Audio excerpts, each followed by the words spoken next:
It's the first day of meteorological winter. And Britta, I would say fall went out with a bang, considering all of the snow we had Thanksgiving weekend, and we still have more snow to track out for a big chunk of the United States today. Yeah, some of you might have pushed your travel to today, given the weather that we had to battle over our holiday weekend. Let's give you a little look-see if you took some time off this weekend and you're trying to catch up on reality here. We saw plenty of winter weather. I mean, Chicago coming in with a verified winter storm.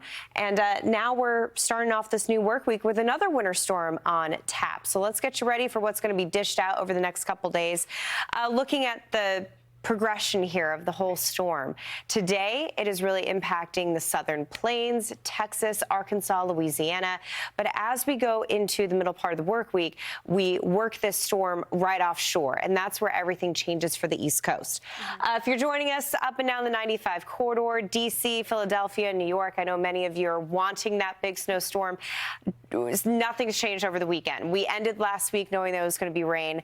I know you're hoping for it, but this is just not going to be your snowstorm. But for many, we will have snow, yes. Yeah, I mean, it's so hard to get snow right up against the I-95 corridor. You have the influence of the Atlantic Ocean. So that is something that's making these a little more of a trickier forecast for those of you who want to see the snow. But, you know, this area of low pressure is already starting to develop right now, just north of the Four Corners region. And it's these spots that are actually dealing with an abundance of cold air right now.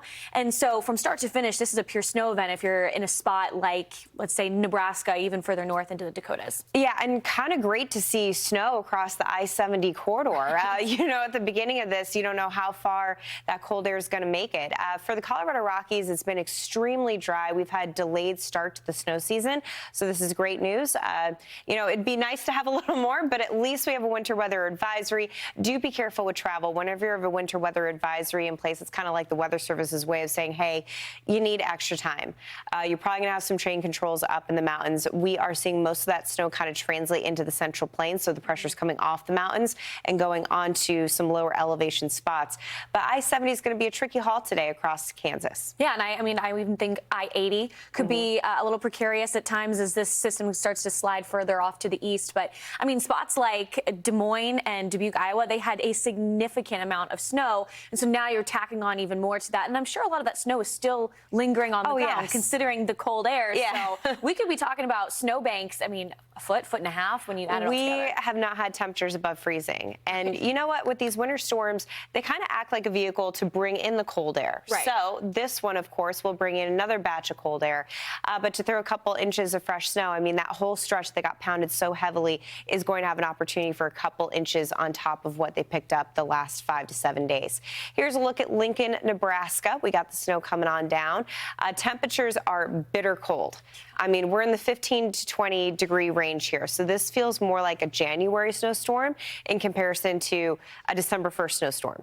Right, and there could even be a little bit of windiness going on here, which is aiding in some of these wind chills, especially if you head further north. Wind chills are close to 10, 15 degrees below zero even in some instances, and so that's definitely going to add to a very, very cold snap that rolls through.